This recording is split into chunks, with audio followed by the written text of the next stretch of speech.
ओम नमः शिवाय। आज हम रुद्र संहिता तृतीय खंड का अध्याय 17 शुरू करने जा रहे हैं।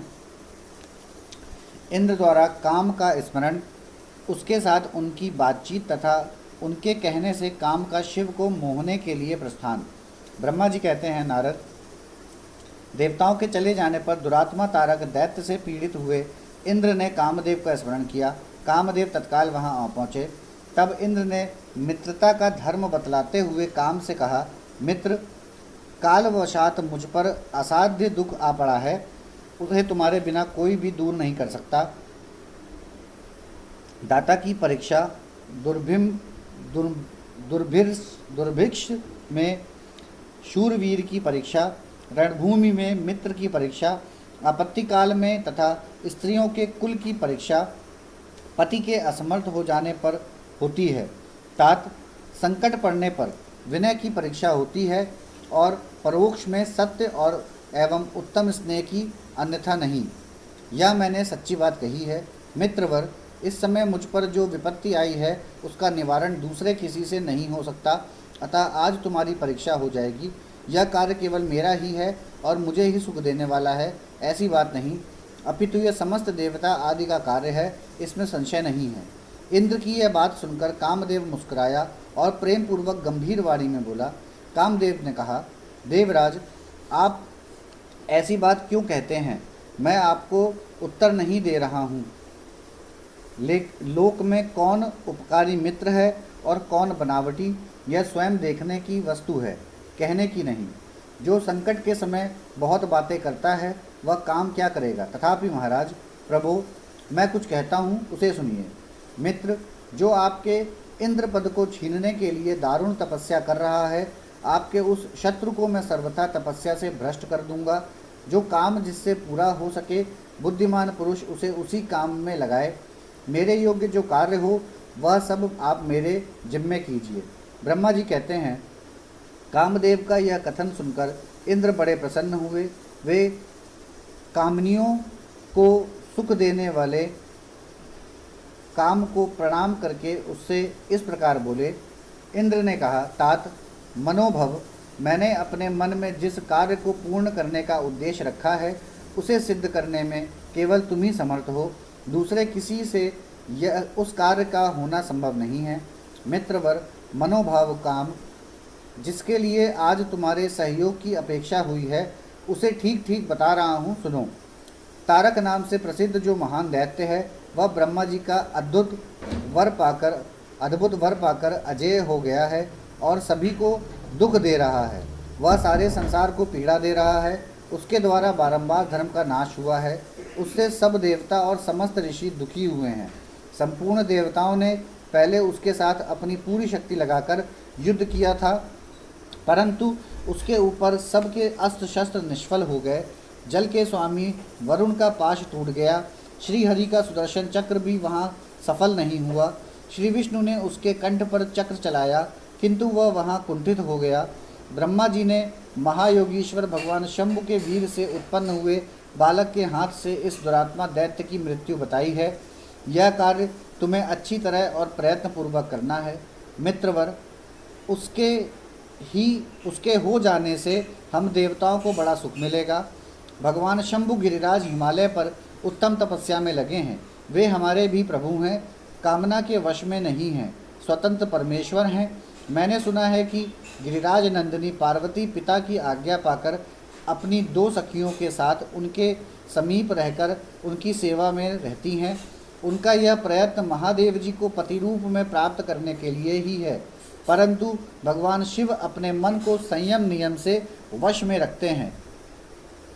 मार, जिस तरह भी उनकी पार्वती में अत्यंत रुचि हो जाए, तुम्हें वैसा ही प्रयत्न करना चाहिए। यही कार्य करके तुम कृतार्थ हो जाओगे और हमारा सारा दुख नष्ट हो जाएगा। इतना ही नहीं, लोक में तुम्हारा स्थायी प्रताप फैल जाएगा। ब्रह्मा जी कहते हैं, नारद, इंद्र के ऐसा कहने पर कामदेव का मुखाग्र बिंदु प्रसन्नता से खिल उठा। उसने देवराज से प्रेमपूर्वक कहा, मैं इस कार्य को करूँगा, इसमें संशय नहीं है। ऐसा कहकर शिव की माया से मोहित हुए काम ने उस कार्य के लिए स्वीकृति दे दी और शीघ्र ही उसका भार ले लिया। वह अपनी पत्नी रति और वसंत को साथ ले बड़ी प्रसन्नता के साथ उस स्थान पर गया जहाँ साक्षात योगीश्वर शिव उत्तम तपस्या कर रहे थे। यहाँ पे हमारा रुद्र संहिता तृतीय खंड का अध्याय 18 खत्म होता है, 17 खत्म होता है। ओम नमः शिवाय। अब हम अध्याय 18 और 19 शुरू करने जा रहे हैं। रुद्र की नेत्राग्नि से काम का भस्म होना, रति का विलाप, देवताओं की प्रार्थना से शिव का काम को द्वापर में प्रद्युम्न रूप से नूतन शरीर की प्राप्ति के लिए वर देना और रति का शंबर नगर में जाना। ब्रह्मा जी कहते हैं, मुने काम अपने साथी वसंत आदि को लेकर वहां पहुंचा। उसने भगवान शिव पर अपने बाण चलाए। तब शंकर जी के मन में पार्वती के प्रति आकर्षण होने लगा और उनका धैर्य टूटने लगा। अपने धैर्य का हास होता देख महायोगी महेश्वर अत्यंत विस्मित हो मन ही मन इस प्रकार चिंतन करने लगे। शिव बोले, मैं तो उत्तम तपस्या कर रहा था, उसमें विघ्न कैसे आ गए? किस कुकर्मी ने यहाँ मेरे चित्त में विकार पैदा कर दिया? इस तरह विचार करके सत्पुरुषों के आश्रयदाता महायोगी परमेश्वर शिव शंकर शंका युक्त हो संपूर्ण दिशाओं की ओर देखने लगे। इसी समय वाम भाग में बाण खींचे हुए खड़े हुए काम पर उनकी दृष्टि पड़ी। वह मूढ़चित्त मदन अपनी शक्ति के घमंड में आकर पुनः अपना बाण छोड़ना ही चाहता था। नारद अवस्था में काम पर दृष्टि पड़ते ही परमात्मा गिरीश को तत्काल रोष चढ़ आया। मुने उधर आकाश में बाण सहित धनुष लिए खड़े हुए काम ने भगवान शंकर पर अपना अमोघ अस्त्र छोड़ दिया, जिसका निवारण करना बहुत कठिन था, परंतु परमात्मा शिव पर वह अमोघ अस्त्र भी मोघ हो गया। कुपित हुए परमेश्वर के पास जाते ही शांत हो गया। भगवान शिव पर अपने अस्त्र के व्यर्थ हो जाने पर मनमथ काम को बड़ा भय हुआ। भगवान मृत्युंजय को सामने देखकर वह कांप उठा और इंद्र आदि समस्त देवताओं का स्मरण करने लगा। मुनि श्रेष्ठ, अपना प्रयास निष्फल हो जाने पर काम भय से व्याकुल हो उठा। मुनीश्वर कामदेव के स्मरण करने पर वे इंद्र आदि सब देवता वहां आ पहुँचे और शंभु को प्रणाम करके उनकी स्तुति करने लगे। देवता स्तुति कर ही रहे थे कि कुपित हुए भगवान हर के ललाट के मध्य भाग में स्थित तृतीय नेत्र से बड़ी भारी आग तत्काल प्रकट होकर निकली। उसकी ज्वालाएं ऊपर की ओर उठ रही थी। वह आग धूं धूं करके जलने लगी। उसकी प्रभा प्रलय अग्नि के समान जान पड़ती थी। वह आग तुरंत ही आकाश में उछली और पृथ्वी पर गिर पड़ी, फिर अपने चारों ओर चक्कर काटती हुई धराशायिनी हो गई। साधु भगवान क्षमा कीजिए। यह बात जब तक देवताओं के मुख से निकले तब तक ही उस आग ने कामदेव को जलाकर भस्म कर दिया। उस वीर कामदेव के मारे जाने पर देवताओं को बड़ा दुख हुआ। वे व्याकुल हो हाय यह क्या हुआ ऐसा कह कहकर जोर जोर से चित्कार करते हुए रोने बिलखने लगे। उस समय विकृत चित्त हुए पार्वती का सारा शरीर सफ़ेद पड़ गया। काटो तो खून नहीं। वे सखियों को साथ ले अपने भवन को चली गईं। कामदेव के जल जाने पर रति वहाँ एक क्षण तक अचेत पड़ी रही। पति की मृत्यु के दुख से वह इस तरह पड़ी थी मानो मर गई हों। थोड़ी देर में जब होश हुआ तब अत्यंत व्याकुल हो रति उस समय तरह तरह की बातें कहकर विलाप करने लगी। रति बोली, हाय मैं क्या करूं, कहाँ जाऊं? देवताओं ने यह क्या किया? मेरे उद्दंड स्वामी को बुलाकर नष्ट करा दिया। हाय हाय नाथ स्मर स्वामिन प्राण प्रिय, हाँ मुझे सुख देने वाले प्रियतम, हाँ प्राणनाथ यह यहाँ क्या हो गया? ब्रह्मा जी कहते हैं, नारद इस प्रकार रोती बिलखती और अनेक प्रकार की बातें कहती हुई रति हाथ पैर पटकने और अपने सिर के बालों को नोचने लगी। उस समय उसका विलाप सुनकर वहाँ रहने वाले समस्त वनवासी जीव तथा वृक्ष आदि स्थवर प्राणी भी बहुत दुखी हो गए। इसी बीच में इंद्र आदि संपूर्ण देवता महादेव जी का स्मरण करते हुए रति को आश्वासन दे इस प्रकार बोले। देवताओं ने कहा, तुम काम के शरीर का थोड़ा सा भस्म लेकर उसे यत्नपूर्वक रखो और भय छोड़ो। हम सबके स्वामी महादेव जी कामदेव को पुनः जीवित कर देंगे और तुम फिर अपने प्रियतम को प्राप्त कर लोगी। कोई किसी को ना तो सुख देने वाला है और ना कोई दुख ही देने वाला है। सब लोग अपनी अपनी करनी का फल भोगते हैं। तुम देवताओं को दोष देकर व्यर्थ ही शोक करती हो। इस प्रकार रति को आश्वासन दे सब देवता भगवान शिव के पास आए और उन्हें भक्ति भाव से प्रसन्न करके यूँ बोले। देवताओं ने कहा, भगवान शरणागत वत्सल महेश्वर, आप कृपा करके हमारे इस शुभ वचन को सुनिए। शंकर, आप कामदेव की करतूत पर भलीभांति प्रसन्नता पूर्वक विचार कीजिए। महेश्वर, काम ने जो यह कार्य किया है इसमें इसका कोई स्वार्थ नहीं था। दुष्ट तारकासुर से पीड़ित हुए हम सब देवताओं ने मिलकर उससे यह काम कराया है। नाथ शंकर, इसे आप अन्यथा न समझें।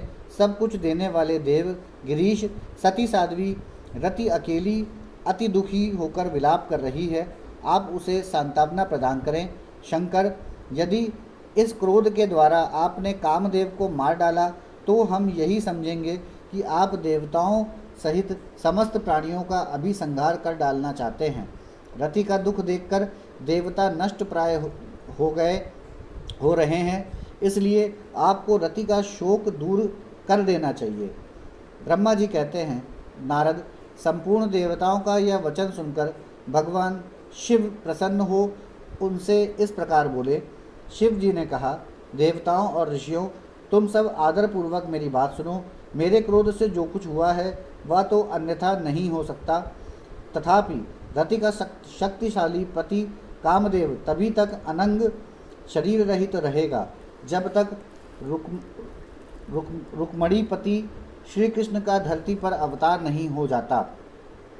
जब श्री कृष्ण द्वारका में रहकर पुत्रों को उत्पन्न करेंगे तब वे रुक्मणी के गर्भ से काम को भी जन्म देंगे। उस काम का ही नाम उस समय प्रद्युम्न होगा, इसमें संशय नहीं है। उस पुत्र के जन्म लेते ही शाम्बरासुर उसे हर लेगा। हरण के पश्चात दान वशीरोमणि सांबर उस शिशु को समुद्र में डाल देगा। फिर वह मूढ़ उसे मरा हुआ समझकर अपने नगर को लौट जाएगा। रते, उस समय तक तुम्हें शाम्बरासुर के नगर में सुखपूर्वक निवास करना चाहिए। वहीं तुम्हें अपने पति प्रद्युम्न की प्राप्ति होगी। वहाँ तुमसे मिलकर काम युद्ध में शाम्बरासुर का वध करेगा और सुखी होगा। देवताओं, प्रद्युम्न नामधारी काम अपनी कामिनी रति को तथा शाम्बरासुर के धन को लेकर उसके साथ पुनः नगर में जाएगा। मेरा यह कथन सर्वथा सत्य होगा। ब्रह्मा जी कहते हैं, नारद, भगवान शिव की यह बात सुनकर देवताओं के चित्त में कुछ उल्लास हुआ और वे उन्हें प्रणाम करके दोनों हाथ जोड़कर विनीत भाव से बोले। देवताओं ने कहा, देवादिदेव महादेव करुणा सागर प्रभु, आप कामदेव को शीघ्र जीवन दान दें तथा रति के प्राणों की रक्षा करें। देवताओं की यह बात सुनकर सबके स्वामी करुणा सागर परमेश्वर शिव पुनः प्रसन्न होकर बोले, देवताओं, मैं बहुत प्रसन्न हूँ। मैं काम को सबके हृदय में जीवित कर दूंगा। वह सदा मेरा गण होकर विहार करेगा। अब अपने स्थान को जाओ, मैं तुम्हारे दुख का सर्वथा नाश करूंगा। ऐसा कहकर रुद्रदेव उस समय स्तुति करने वाले देवताओं के देखते देखते अंतर्ध्यान हो गए। देवताओं का विस्मय दूर हो गया। अब वे सब के सब प्रसन्न हो गए। मुने, तदंतर रुद्र की बात पर भरोसा करके स्थिर रहने वाले देवता रति को उनका कथन सुनाकर आश्वासन दे अपने अपने स्थान को चले गए। मुनीश्वर, कामपत्नी रति शिव के बताए हुए शाम्बर नगर को चली गई तथा रुद्रदेव ने जो समय बताया था उसकी प्रतीक्षा करने लगी। यहाँ हमारा रुद्र संहिता तृतीय खंड का अध्याय 18 और 19 समाप्त होता है। ओम नमः शिवाय।